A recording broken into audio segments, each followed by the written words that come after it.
closing trades right here in 89. What a day it's turning out to be. Holding steady on to that recovery. We're a good 1.6% up in the green for the Nifty futures. It's a solid 270-point move that you're seeing currently and a good market breadth as well. A lot of stocks which are really aiding the move. We've already talked about as to how technology has made a very strong comeback, and some of the mid-cap IT names are the ones which continue to steal the limelight. So it continues to be a Naukri, LTI, Mindtree, Birlasoft. All of these stocks are holding out very, very steadily. Well, let me also welcome on board and talk about the budget expectations with Upasana Chhachra from Morgan Stanley. She joins in on the show right now. Upasana, hi. Good to have you on the show. Firstly, to get the landscape right, what are the key expectations that you have from the budget tomorrow?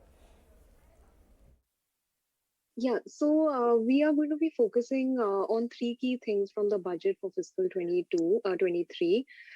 Basically, firstly, we are looking at a gradual and a realistic fiscal consolidation path.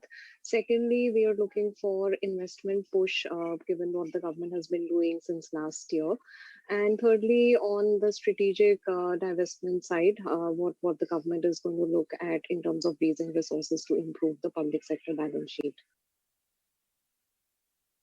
So what are you expecting when it comes to the fiscal deficit roadmap, and what your comments would be from the economic survey, because that somewhere does suggest that the fiscal space has some more room for capex?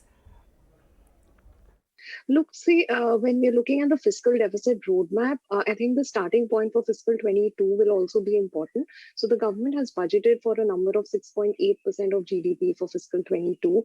Now, depending on how the divestment for the LIC goes, if it happens in fiscal 22 itself, given the upside surprise we are seeing from tax revenues, we think the number can even be better at 6.4% of GDP. So we're looking at like 6.4 or a 6.8% of GDP number for fiscal 22. And going into fiscal 23, we expect the government to peg the fiscal deficit target at 6% of GDP.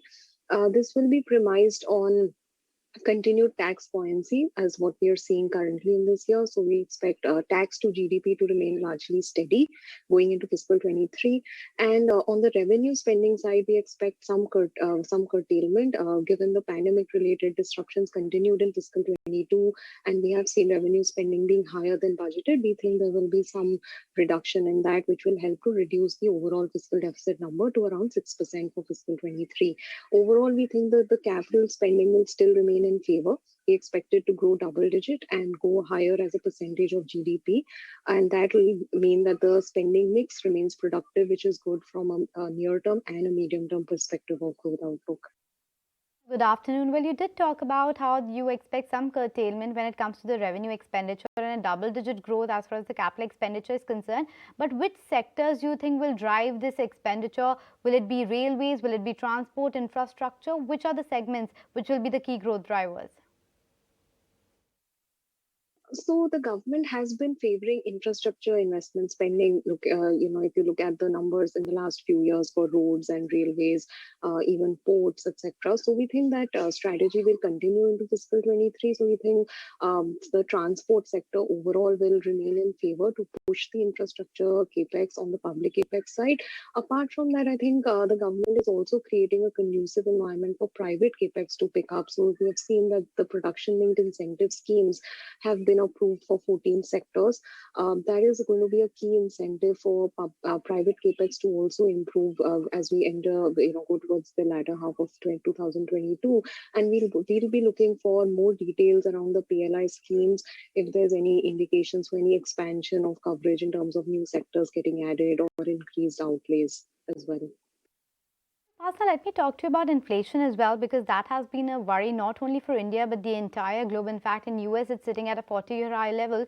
What do you think can come in terms of the budget to tame the inflation going forward? What kind of announcement can we expect? So India's inflation trajectory has seen gradual deceleration. So if you see after the pandemic, fiscal 21, we ended inflation a tad above 6%. Fiscal 22, we expect inflation to be at 5.3%. So if you see, there's been gradual deceleration. There have been obviously volatilities in this path because of what we've seen in global commodity prices. So going forward, we think that inflation in calendar year 22 will be a bit sticky around the 5% mark. We expect but on a quarterly basis, the YOY readings to start decelerating after peaking in this quarter. So 1Q22, we expect inflation to peak around 5.8% and thereafter gradually decelerate. This is basis, expectations that the global supply chain disruptions are at least easing slightly, and global commodity prices then sequentially are also easing. So overall, we think inflation in India to be more manageable, around the 5% odd mark. We are expecting global commodity prices to ease. That will help to improve the inflation outlook, and also food inflation we've seen has remained quite low or at manageable levels in the last couple of months. So we think assuming a favorable output from agriculture side, food inflation also doesn't throw any surprises. So overall, then inflation remains around the 5% mark, at least in our number. On the economic survey, in terms of the kind of growth projections, as well as what we've seen on supply side reforms, easing of regulations, etc., what have been some of the key highlights, and especially your view on the FY23 GDP target? So our fiscal 23 number is actually at 8.4%. We have recently adjusted those numbers. So the eco survey numbers at between 8 to 8.5% are somewhat in line with our expectations as well. So if you see, fiscal 22 is expected to close at around 9.2% YOY. We think there will be some catch up of growth, which sort of is going to happen in fiscal 23. We are seeing broad-based improvement in growth now with high frequency data points for services sector also improving. With a little bit of slowdown that we've seen right now because of the third wave, but that should be just a blip and things should come back on tracks quickly. And as we go towards the second half of the year, we think that as consumption improves and exports, which are already doing pretty well, they're growing above pre-pandemic levels, will help to push capacity utilization rates higher, and that will set the stage for private capex to also grow.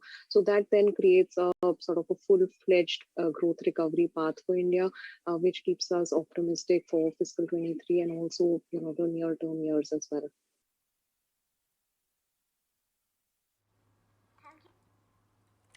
All right. Thanks very much, Upasana, for joining in and sharing with us your outlook on the budget and some of the key reforms factors that you're anticipating.